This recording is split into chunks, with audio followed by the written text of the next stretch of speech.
خوش اومدید به نوالیسم مدرن که در شمنیسم کاستانه‌دار رو به زبان امروزی تجزیه و تحلیل می‌کنیم.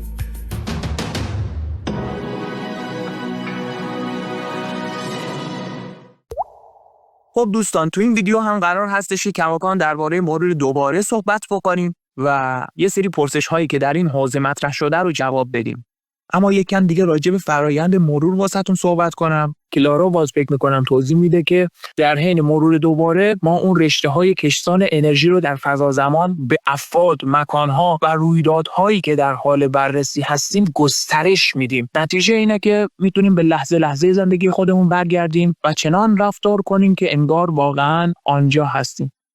من میخواستم به اولویت مرور برسم ولی میمونه جلسه بعد، که در ارتباط با سوال دوستمون بود که گفتش که مرور در رودابینی که حالا آخرین اولویته، اینا واسه خودشون اولویت دارن. من جلسه بعد از این نقطه در واقع بحث رو پیش خواهم گرفت.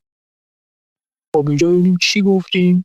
کتاب گذر ساحران گفته بعد از مرور اسم اون شخص رو روی برگی مینویسه و آتیش میزنه. اینا مهم نیستن، اینا رو ول کنید شما. ما کاری با مراسمات و تشریفات و روتین ها و اینا نداری. حالا بودن دیگه سنت های خاصی وجود داشتن که حرکت های خاصی میزدن. شما روش خودتون میتونی خودت پیاده سازی کنی دیگه. منظور این که شما خیالت راحت باشه، فرد به فرد که داری مرور میکنی چیزی جا نمیندازی و همزمان همه جزئیات رو باز تجربه میکنی. حالا میخوای خط بزن یا آتیش بزن یا هر کاری. تو کتاب رازمار پردار آرماندو تورس هم اومده که میرفت روی پوست درختان که رو زمین ریخته میشد اسامی رو مینوشت و مرور میگن. حالا روش‌های سنتی زیاده. یا عرض به خدمتتون یکی از بچه‌ها سوال پرسیده بود که من با همسرم مرور میکنم.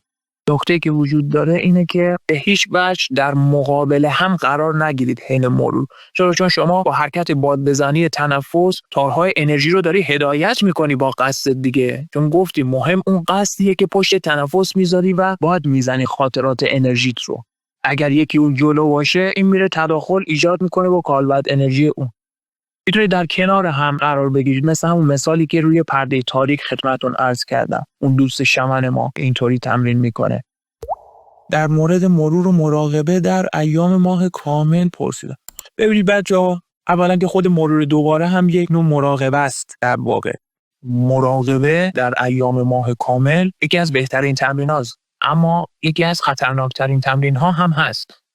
اون درونی ترین تارهای انرژیتون که رسوب کرده در کالبدتون رو بیرون میزنه دیگه. پس حواستون جمع باشه.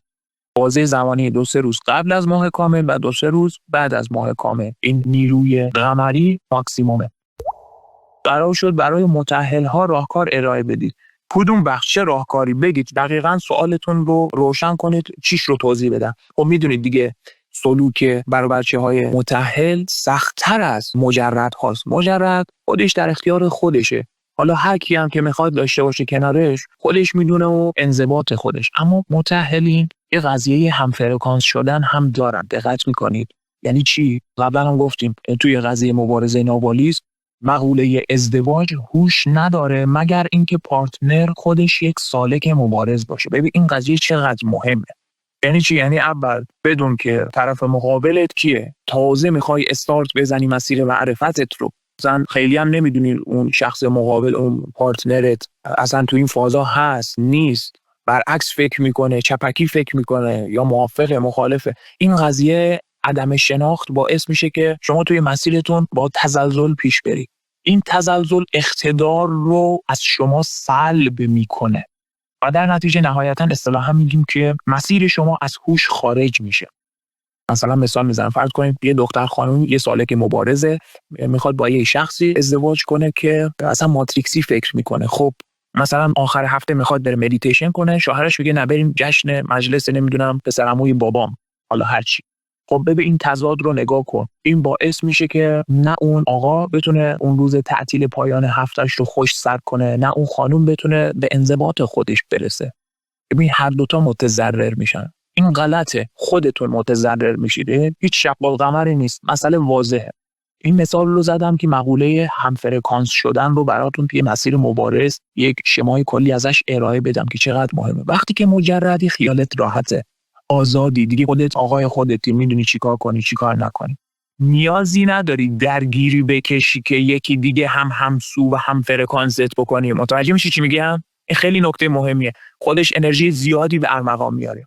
حالا نه اینکه بگیم آقا دیگه همه برن نمیدونم عرض به خدمت متأهل ها برن چی بکنن جدا شن یا هیچکی ازدواج نکنه. نه اون یه بحث دیگه است. نمیخوام پرونده سازی کنم. دارم التیماتوم میدم که ببینید شرایط رو. و متأهل ها وقتی که با هم توافق میکنند هم فرکانس بشند، بله آقا تازه با هم میخوایم تصمیم بگیریم که سالک بشیم. کما اینکه یه جفتی توی پیج اینستاگرام هم بودن که من مثالش رو زدم، با هم مرور دوباره رو آغاز کردن و چقدر هم خوش شانس بودن که هم رو درک میکردن. یه نمونه استثناء بود اصلا. من راهنماییشون کردم چطور یه برنامه انضباطی منسجم بر خودشون پیاده سازی کنن. این قضیه مال بعد از توافق برای هم فرکانس شدنه. وقتی که یکی بگه نه آقا من میخوام زندگی بکنم، بدون که اوضاع خیلی وخیمه، یعنی شما نمیتونید حتی دوتا رو توی یک مسیر قرار بدید.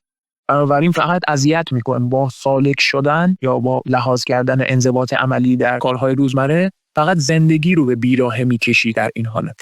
پس از اینکه عرض به خدمتتون توافق میکنید به هم فرکانس شدن، برنامه انضباطی میریزید و شروع میکنید عمل کردن. دیگه خیالتون هم راحته. از اون طرف یه پوان مثبتی که داره خیلی عجیبه، چون زن و مرد نیروی مکمل دارن. خوشبختانه شما میبینید که توی مرور دوباره دو نفرشون از هم انرژی میگیرن و راحت‌تر جزئیات رو مرور میکنن، یا به خصوص در مقوله رویابینی با هم میتونن رویا ببینن. خیلی انرژی عجیبی باز تولید میکنه.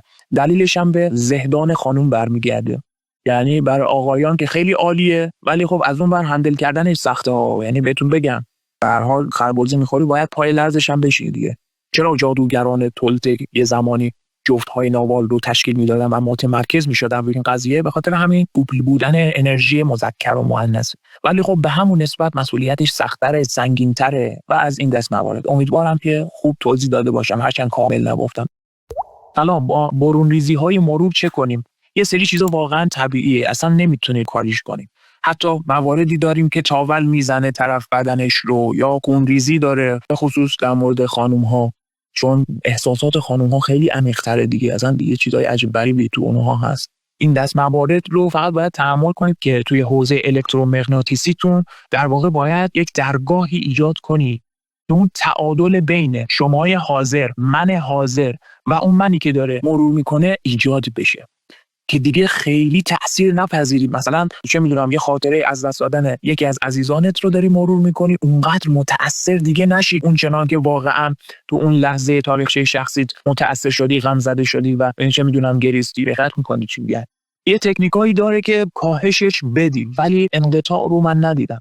به هر حال تو مرور میکنیم، یک مرور واقعی منجر به جابجایی پیوندگاه میشه. خواه ناخواه درگیر میشی و دوباره تاثیرات رو میپذیری. اما با بی‌ترحمی برآمده از جنون ارادی یا حماقت کنترل شده که تو ویدیوهای قبل بحثشو داشتیم، شما میتونید کنترل داشته باشید بر این تاثیرپذیری.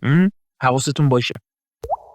من خودم نقاب دارم در زندگی مشترک. اگر آگاهی الان رو داشتیم مسلما تنهایی رو انتخاب میکردم. تا دست کم فردی که هم مسیرم باشه رو دقیقاً توی همین تضادها گرفتارم. کم و بیش این تضادها در افراد مجرد هم وجود داره، بنابراین شما هیچ استثنایی نیستی. مثلا منی که الان مجردم مثلا چی جون مثلا من مجرد نخه هیچ چیزی نیست. به هر حال من امکاناتی که متأهلین دارند رو ندارم. تو هر شرایطی شما یک چیزی دارید یک چیزی ندارید. این خیلی طبیعیه. یک مبارز شرایط فعلی خودش رو میسنجه که به چه امکاناتی مجهزه و سعی میکنه با همونها پیش بره. اگر متأهل، تمام هم و غمش اینه که در شرایط تأهل به یک تعادل تونال و نوال برسه در کنار شریک و پارتنری که داره. اگر مجرده، با همین امکانات مقدماتی تر سعی میکنه به اون دروازه های رویابینی دست پیدا کنه. دقت میکنی؟ مثال خواستم بزنم. بنابراین جایگاه همه سلکا هم ارزشه. در نتیجه هیچ کدوم از دیگری برتر یا مهمتر نیستش. هر کسی باید شرایط خودش رو بسنجه و براش برنامه بریزه و استراتژی داشته باشه و پیش بره. خب بچه‌ها دیگه سوال کافیه. بحث رو تا همینجا نگه می‌داریم. تو ویدیوی بعدی یه سری نکات تکمیلی رو درباره فن مرور دوباره خدمتتون ارائه خواهم کرد. مراقب خودتون باشید.